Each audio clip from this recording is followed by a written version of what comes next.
Your Excellency, President of the 79th session of the United Nations General Assembly, Ambassador Philemon Yang, United Nations Secretary General, Mr. Antonio Guterres, Excellencies, Heads of State and Government, distinguished delegates, ladies and gentlemen. I congratulate you, Ambassador Philemon Yang, on your well-deserved election as President of this session of the General Assembly.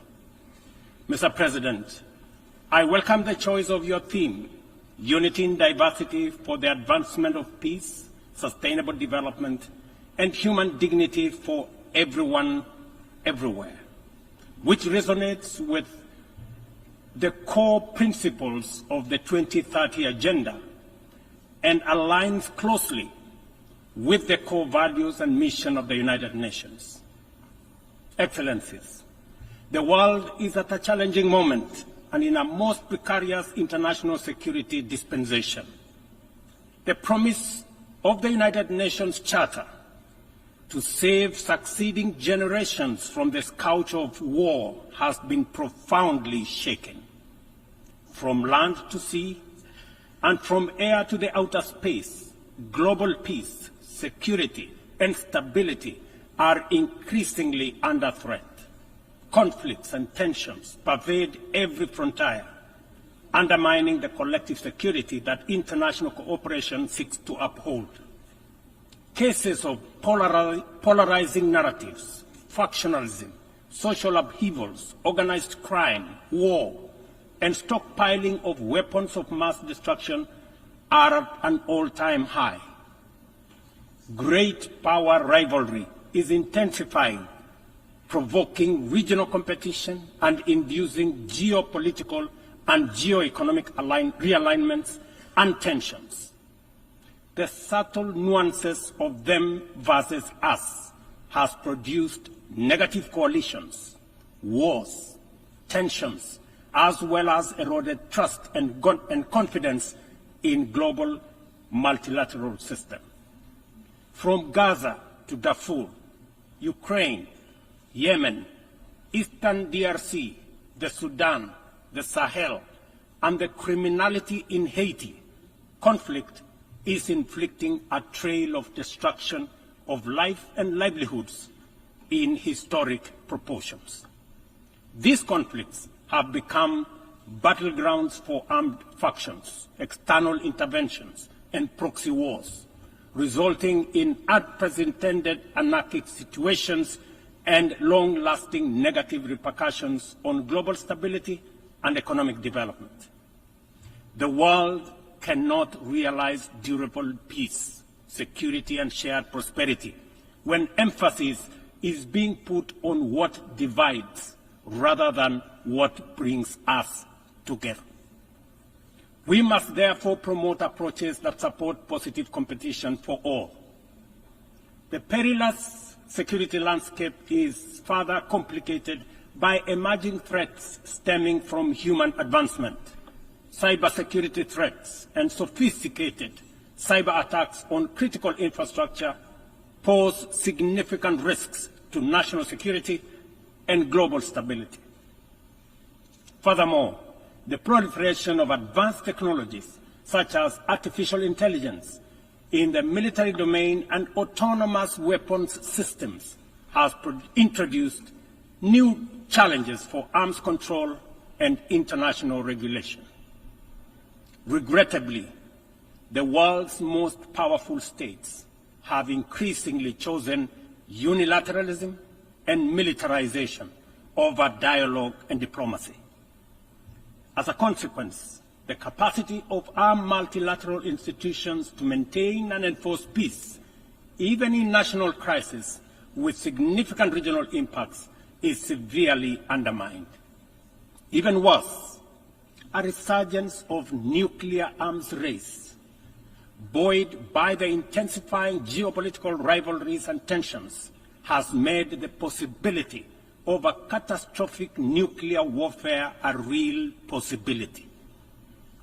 Our vision of a world free from nuclear weapons and other weapons of mass destruction is dying incrementally.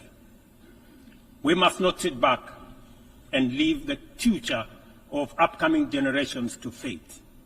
We must intentionally rise to the occasion to meet the challenges of our time by reaffirming the core values of the UN Charter.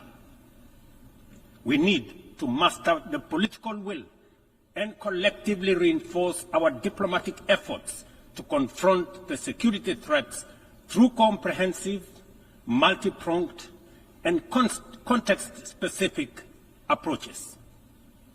Excellencies, Kenya's commitment to international peace and security is unwavering. We continue investing in efforts that promote stability and harmony both within our region and beyond. We are committed to continuing to mediate, facilitate, and support peace initiatives and processes in our region, contributing to regional peace operations and the UN peacekeeping missions. Through our participation in the Africa Union Transition Mission in Somalia, we have stood side by side with our sisterly neighbor, Somalia, in their fight against Al-Shabaab. We are proud that Somalia will soon take up a seat as a non-permanent member of the Security Council, underscoring the tremendous progress achieved in consolidating peace and stability in that country. The UN must, however, continue to support Somalia in forging an agreement on the post-2024 security support.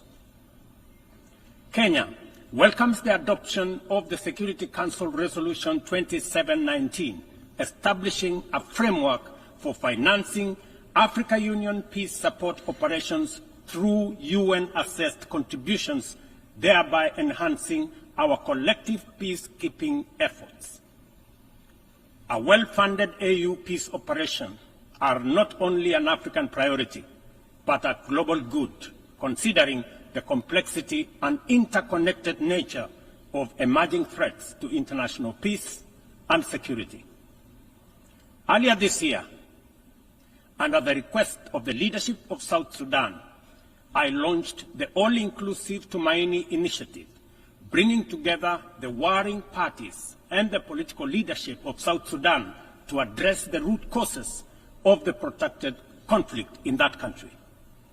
I commend the leadership of South Sudan and all the participating parties for their commitment to the peace process. I also thank all regional and international partners for their unwavering support, both political and financial, to the South Sudan Tumaini initiative. Ladies and gentlemen, at the last General Assembly, I announced Kenya's readiness to lead a multinational security support mission to Haiti at the Haitian government's request. Following the Security Council's authorization under Resolution 2699, Kenya has deployed 382 specially trained police officers to Haiti. Just a few days ago, I had the opportunity to visit Haiti, witness the work of our officers in the field, and observe remarkable progress on the ground. Our support for the Haitian National Police has significantly advanced the pacification of cities and towns, protected critical infrastructure, and relieved many communities previously held captive by criminal gangs. I also commend Haiti's political leadership for forging an agreement and a promising roadmap towards free, fair, and democratic elections. We are deeply grateful for the financial and logistical support from the United States, Canada, and other member states that are shouldering this heavy burden. This has been critical to the MSS's deployment thus far. However, Kenya and other Caribbean and African countries are ready to deploy, but are hindered by insufficient equipment, logistics, and funding. I appeal to all member states to stand in solidarity with the people of Haiti by providing necessary support, either directly to MSS contributing countries or through the UN Trust Fund. I must emphasize, however, that Kenya will deploy the additional contingent towards attaining the target of all the 2,500 police officers by January next year. The progress so far in Haiti demonstrates that what was once deemed mission impossible is indeed a present and undeniable possibility. Mr. President, we must candidly acknowledge that international cooperation in its current form has clear limitations. It is constrained by entrenched systems and structures that prevent effective action and meaningful progress. Since the last General Assembly, the global situation has deteriorated across multiple fronts. Conflicts have deepened, economic disparities have widened, and the climate crisis has intensified. To address these challenges, we must rethink and reform global collaboration mechanisms, making them much more responsive, adaptable, and impactful. The existing international security architecture, represented by the UN Security Council, continues to hamper efforts to maintain international peace and security.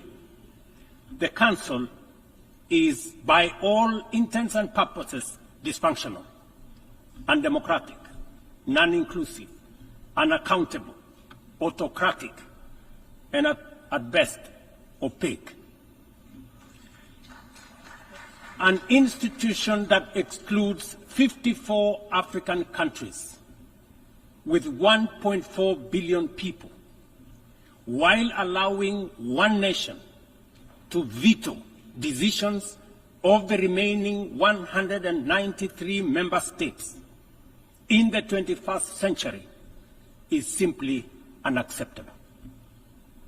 We must urgently seek to make the Security Council representative, inclusive, transparent, democratic, effective, and accountable. In Africa, we are not advocating for reform and collective action solely at the UN. In fact, we are also in the process of comprehensively reforming the African Union to become a fit-for-purpose institution that can effectively represent African nations globally and deliver prosperity. Excellencies, peace and development are inseparable pillars. One cannot flourish without the other. Yet, the 2024 Sustainable Development Goals report paints a bleak picture. Only 17% of targets are on track. Nearly half show minimal or moderate progress, and over one-third have stalled or regressed. The COVID-19 pandemic, escalating conflicts, geopolitical tensions, and climate change have severely impacted progress towards the SDGs and the Paris Agreement goals. Inadequate and unsustainable means of implementation, particularly in financing, technical support, and capacity building, continue to obstruct our efforts to realize the 2030 agenda. Biased methodologies employed by credit rating agencies further disadvantage African countries, making it more difficult to access affordable financing from international capital markets. Additionally, unilateral economic, financial, and trade measures not only impede the full achievement of economic and social development, but also undermine the principles of international cooperation, mutual respect, and sovereignty.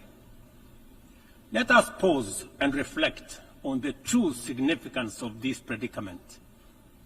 Many countries in the global south are forced to choose between buying medicine and hospital equipment or paying their debt obligations, and between buying textbooks for school-going children or paying their debt obligations. They are forced to choose between hiring teachers and making sure that there is equipment in schools, or paying their debt. I can go on and on. This is not an abstract illustration detached from daily reality, but the normal experience of millions of ordinary people. One must wonder what goes on in the minds of those who prioritize economic returns over people. Ladies and gentlemen, what really happened to humanity? Addressing these deep-rooted challenges requires transformative changes to build a more equitable and resilient global framework. We have outlined many of these solutions in the Pact of the Future, demonstrating our clear understanding of what needs to be done. However, we have yet to master the political will necessary to turn these commitments into action. It is a fundamental principle of development that no nation can achieve lasting prosperity if its neighbors remain impoverished. Our economies are interconnected, and the well-being of one directly impacts the other. We must ensure that developing countries have the necessary foundations to claim their rightful place in the 21st century global economy. This is not just a moral and fair imperative. It is a strategic necessity to address systemic challenges such as migration, labor market disparities, climate change, and global security. Strengthening these foundations requires reforming the international financial architecture, facilitating debt relief, concessional long-term at-scale financing, grants, and de-risking lending instruments is essential to increasing investment to develop vital infrastructure and expand critical sectors. Consider Africa's immense untapped potential in clean energy resources. Harnessing this potential is critical not only for the continent's economic growth and social resilience, but also for global priorities like accelerating the energy transition, combating climate change, and diversifying supply chains. Energy-hungry industries such as data centers, mineral processing, and manufacturing are seeking clean and affordable sources which Africa can provide in abundance. Yet, out of the 500 gigawatts of renewable energy added to the global mix in 2023, Africa accounted for less than 3 gigawatts. How is this possible, given the continent's vast natural resources, skilled workforce, and massive energy needs? We cannot allow Africa to be left behind this time round. Affordable financing is essential, but so are transformative policies and inclusive fair trade practices, market access, inclusive international tax cooperation, technology transfer, and capacity building. This is why, at COP28, we launched the Africa Green Industrialization Initiative, aimed at unlocking investments for the continent's immense opportunities. This Pan-African initiative promotes large-scale, high-impact, and bankable green industrial and infrastructure projects. Next month, in Nairobi, we will host an investment forum for the Accelerated Partnership for Renewables in Energy to attract investments for the untapped potential in solar, wind, geothermal, and hydropower. Globally, we also need to improve the tools we already have. The SDG Stimulus Fund, initiated by the Secretary General in 2023, requires our joint support to succeed, including from multilateral development banks.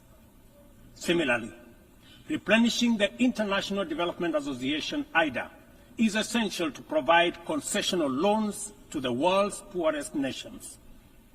Earlier this year, I hosted the IDA 21 Replenishment Summit in Nairobi, where African leadership reaffirmed the critical importance of IDA for developing countries and called for an ambitious replenishment of US dollars 120 billion.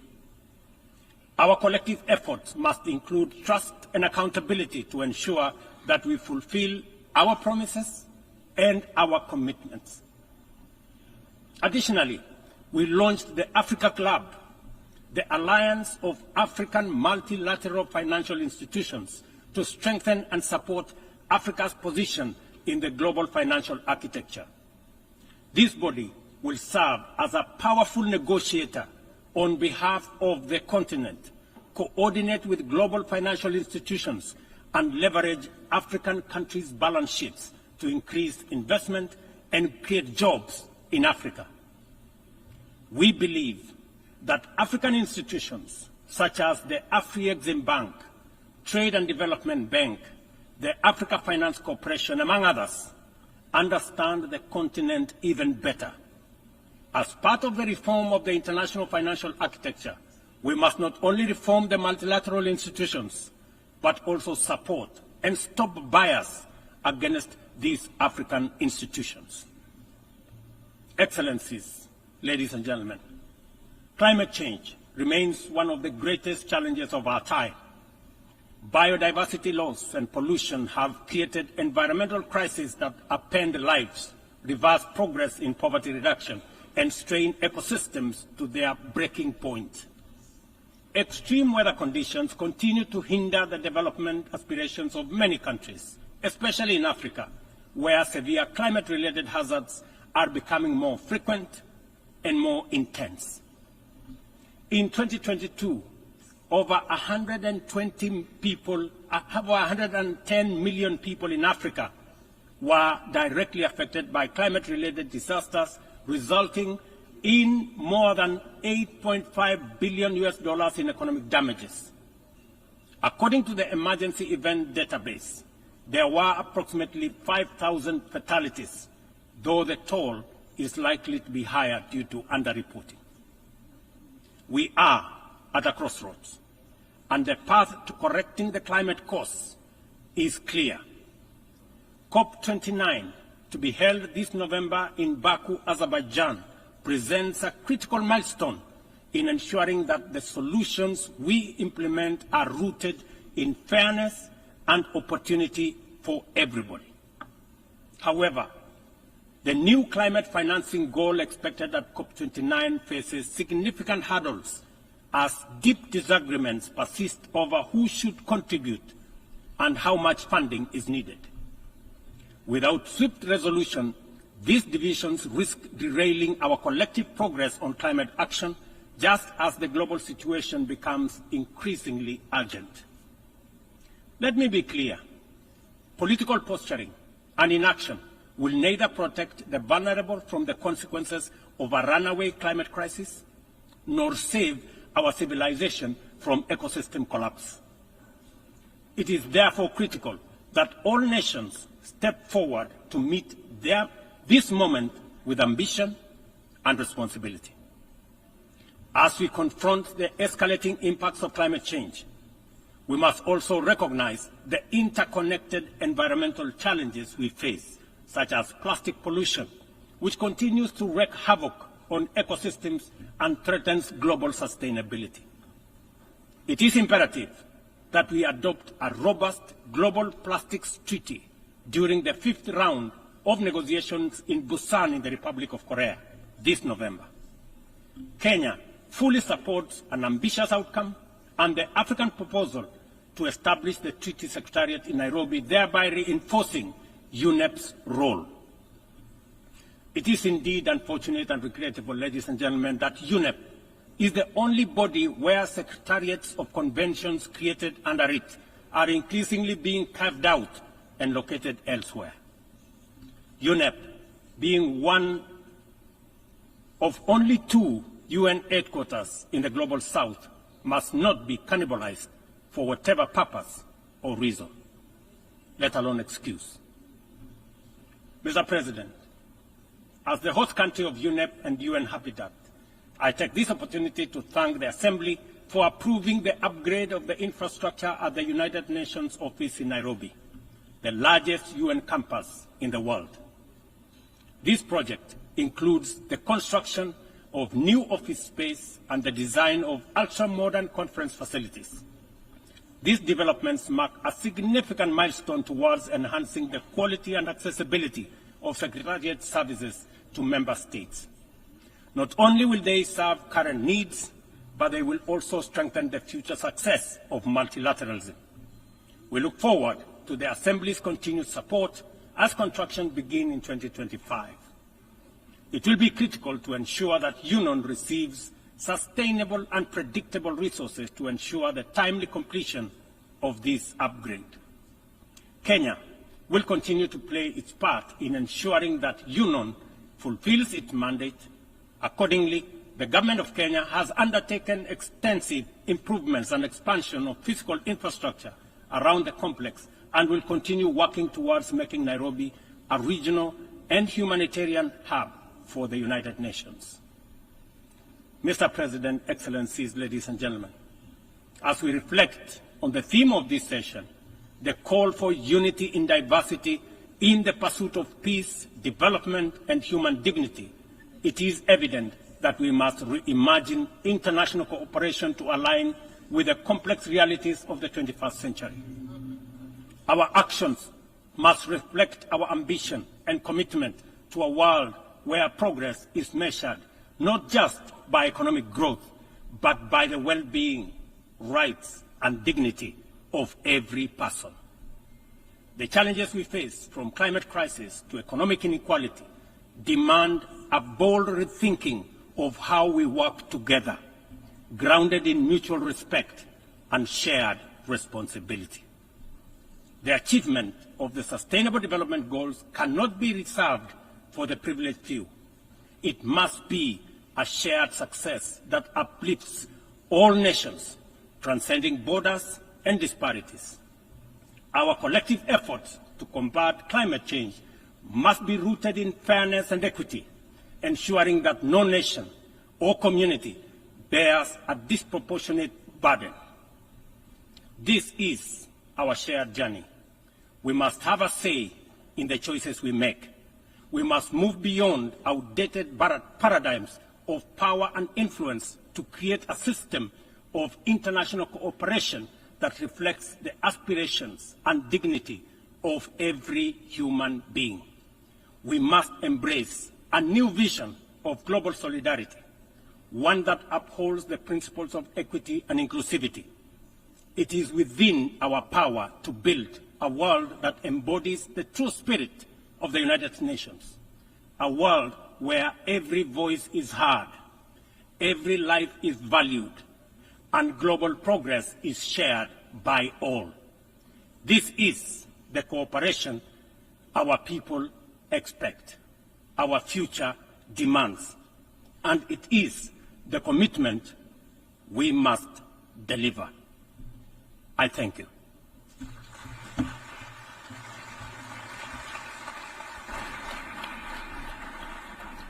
On behalf of the Assembly, I wish to thank the President of the Republic of Kenya and Commander-in-Chief of the